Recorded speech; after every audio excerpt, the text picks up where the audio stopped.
Hello beautiful people, you're welcome back to our channel. Today we'll be talking on another amazing topic.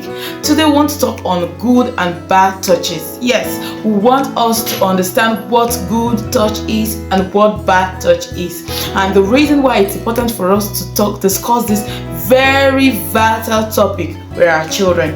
Remember, I am Mrs. Fetolo Ayemsi by name. You're welcome once again, and please don't forget to subscribe to our channel. In this channel we'll be talking on sex education, relationship advice, and so on and so forth. So if you know you don't want to miss out on our exciting topic and so on, please try to subscribe just so you get notified immediately we drop a new video. Now let's quickly jump into the topic at hand. What is good touch? Good touch is the kind of touch that doesn't make a child feel uncomfortable. Or should I put it in this way? It's a kind of physical contact that makes someone feel safe and comfortable. That is good touch. Now, we have different types of touches. We are going to quickly talk about those touches before we jump into bad touch, and then I'll give you an example of good touches. Yes, because I really want us to talk about these touches so that at the end of the day you not start saying I've read about other touches, how come she's only talking about good and bad touches, or I was told that there are other types of touches, now she's just talking about just good and bad touches. You understand? So it is very important for us to touch these other touches, just so we kind of understand that it's not only good and bad touches that is existing. Okay, now let's quickly talk about the types of touches we have. First of all, I would like us to understand that we have 7 types of touches. Now let's quickly jump into the first one, the friendly touch. A friendly touch is done on purpose by someone you trust, e.g. is a hug from a friend, that's a trusted friend. You understand? You know, you kind of like when you kind of see a friend of yours and then you feel like giving them a hug and all of that, or when somebody is trying to comfort you. You understand? So that is actually a friendly touch. 2 is the loving touch. Number 3, the fist it touch. That's number 3, fist it touch.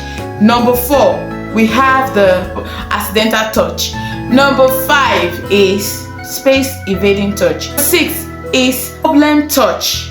While the last but not the least is hurtful touch. So we should try to take note of these touches, and if possible we can discuss these particular touches with our children because they are all very important. But you know, if you really want to just like you don't really want to emphasize on this issue, you just want to like put it in a simple terms for them, you can just let them know that okay, we have 2 types of touches, which is good and bad touches. You understand? And now we've actually discussed what good touch is. Now let's talk about example of good touch. Example of good touch is a hug from a friend, a family member, a peck, a peck, you know, given to you by a family member.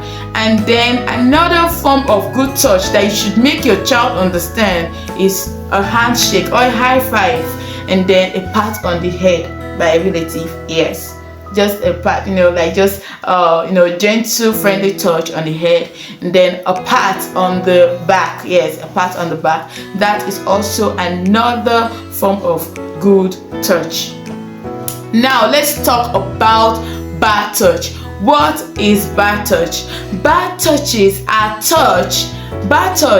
touches that makes you feel really uncomfortable, or makes you feel uncomfortable and nervous. You understand? You know, there are sometimes that somebody just touch you in a manner that you kind of feel so uncomfortable. You understand? Or makes you feel nervous. It has happened to us at some point whereby somebody will touch you and kind of like you're not comfortable with the way they touch you. That is actually a bad touch. Example of bad touch is private parts, that's exposure of the private parts.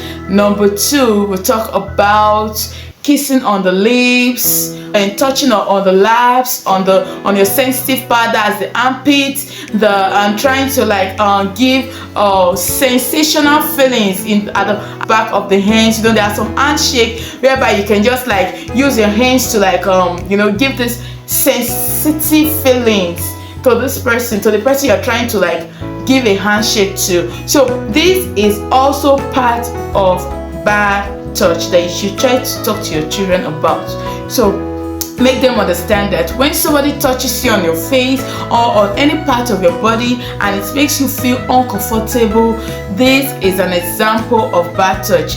And also you should try to make them understand that it is normal for them to say no. They can always say no, you understand? Whenever they feel uncomfortable with those touches, they can always say no. They have every right to say no, you understand? Either this person respects their no or not, it doesn't stop them from letting it out to their parents, from telling their parents that so person try doing things like this to me, and it made me feel weird, you understand? So therefore, try to make your children understand all of this because they are very, very much important.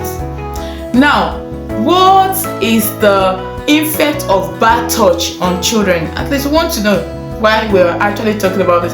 What are the effects of bad touch on our children? The effect of bad touch on children is it can lead to trauma. Yes, it can literally traumatize these children. So therefore, if you want to avoid things like this happening, you have to make them realize the importance of them coming to you to explain things like this, to explain abuses, to explain harassment, to explain anything that makes them find themselves in an uncomfortable environment, you understand, or people that makes them feel uncomfortable, you understand.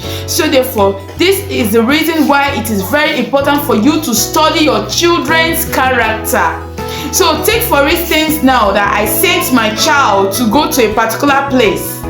Send this child to help me go get something somewhere, and I realize this child keeps on murmuring, like they cannot go, or the reason why they cannot go and all of that. I have to take note that I don't need to force that child. That's because if this child keeps murmuring, there is a reason why this child keeps on murmuring over and over again. Now it's now my duty as a parent to see to it the reason why he or she is refusing to go to that particular place.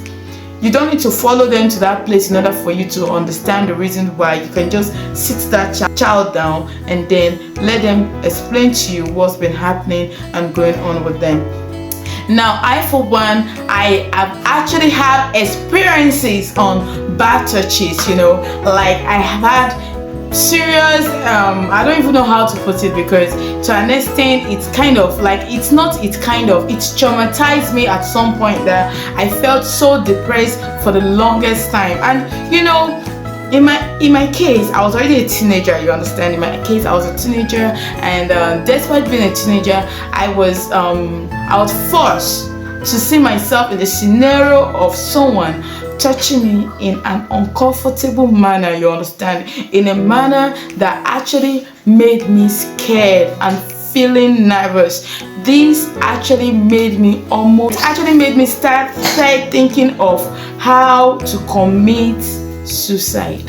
Can you imagine how depressing it can be, and how bad it can be for a child to go through trauma and state of harassment? You understand what I mean?